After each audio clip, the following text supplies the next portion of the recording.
Hello everybody, welcome back to the Driveway Engineer. I'm JR. That's Coconut in there looking at you, and Peanuts in there somewhere. We're on our way to go pick up our new donor for the Toyota. So Mrs. Engineer's not feeling well. She kind of wanted to be more comfortable, so we're going to haul all this mess with the Grand Cherokee. But I'm going to keep you guys in suspense a bit for what it is. We're in Hudsonville, Michigan right now. We're heading to Waunakee, Wisconsin. It's about a 6-hour drive, so we'll film a little more along the way if we see anything interesting, and we'll show you what we're going to get when we get there. It's supposed to run. It's supposed to be able to drive onto the trailer, so we will see. I'll give you this much, though. It's a diesel. So we'll see you along the way. Enjoy. All right, folks. This is it, the big reveal. This is a 1984 Mercedes 300 SD. It has a OM 617 mechanically injected turbo diesel in it. They're good for like 125 horsepower or like 175 foot-pounds of torque, I think. I might be wrong, don't crucify me. It's actually a pretty nice car. The guy I bought it from said it belonged to some guys from down in Chicago who disappeared. I'm up in Wisconsin. I'm just outside of Janesville, Wisconsin.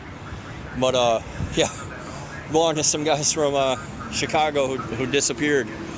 But it's pretty cool. It drove onto the trailer. It's smoking a little bit. It's got 280,000 on it.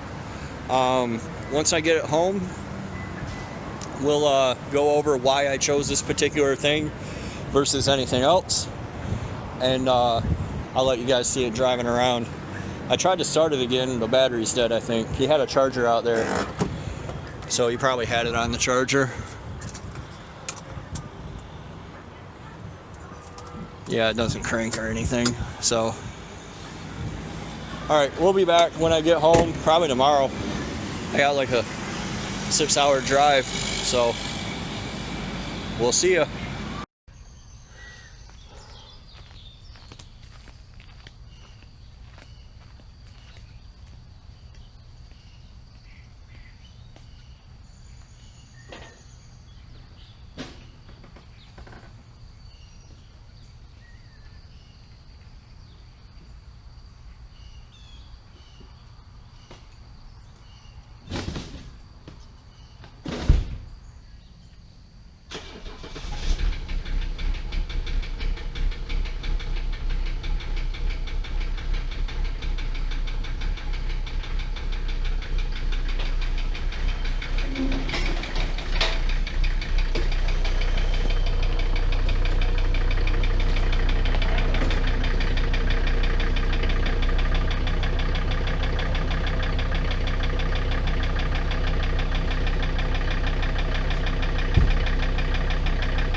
All right, folks, there we have it. This is a 1984, I think, Mercedes-Benz 300 SD.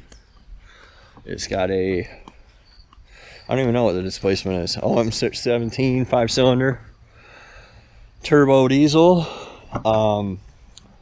It's got 283,000 miles on it. It starts, it runs.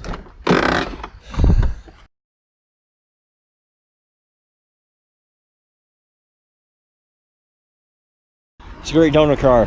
And I'll take a moment to talk about why we chose this specific car. Mrs. Engineer and I, a lot of you guys had suggestions, and some of them were facetious, and some of them were great, and some of them were dumb. But things like a Carb 4.3, a 3RZ. The thing about my Toyota is that it's just going to be a daily driver, a light duty trail rig. I'm going to pull it behind the truck. It's never going to have tons and 40s and all that other crap. Like, if that's what you're into, that's cool, but that's not what I'm into. I just do a lot of trails, technical riding kind of stuff. So I wanted something light and nimble. And then I wouldn't say that Mrs. Engineer and I are preppers, but like in the back of our minds, we're aware of the fact that things can go wrong in the world, right? Which is why you see the other series of videos, why I have a gasifier, why I have a solar backup.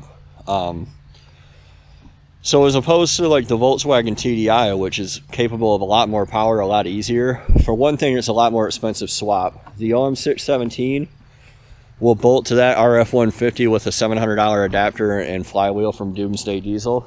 The guy seems like a really nice guy. He seems really on top of what he's doing. They're really easy to put in Jeeps too if you want to go that route. If you have a Jeep, I've seen them in J10s, I've seen them in Wranglers, YJs, CJs, TJs. They don't take up a lot of room, so you can wire the starter to starter it, or to crank it. But in the Toyota, it'll have a manual, so I can always just push it down a hill and pop start it. Because it's mechanically injected, it will run on pretty much anything. You can consider it flex fuel. It'll run on old engine oil. It'll run on old vegetable oil. It'll run on biodiesel. It'll run on fuel oil. It'll run on lamp oil. It will run on almost anything because it has a mechanical injection pump and mechanical injectors, which are not real delicate. The Volkswagen makes a lot more power, and the adapter's about the same cost. But then you got to wire it, or you got to swap to a mechanical pump. You got to have it tuned. I don't have the means to tune it. I could wire it myself if I had to, if I wanted to. In my opinion, this is an easier swap. It has a slight bump over to the 22R. This one's not in good condition. I'll go through it this winter. But I think it's like 125 horsepower, like 175 foot-pounds of torque. I might be wrong on the torque. I'm pretty sure it's 125 horsepower, though. So, it's a bump over the 22R. It should get like 25 miles a gallon. It should run on anything. If there's a giant EMP and zombies come, the Toyota will still run. Unlike these things up here. I've actually seen a lot of testing about EMPs that say that everything will run, but who knows if you can trust the testing or not. So I needed a project. I needed a swap. It wasn't going to be an LS. I don't need 400 horsepower spinning 40s.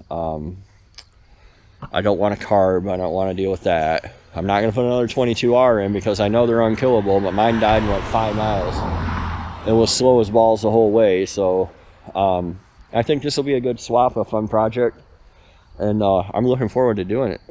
I hope you guys are looking forward to seeing it and watching it. And that's what I'll be doing over the winter, mostly is breaking down that engine and seeing what the knocking sound is. I don't know what it is. Maybe it has a rod knock, whatever. We'll figure it out. We'll get to the bottom of it, and you guys will see it all here on the Driveway Engineer. So thanks for watching, guys.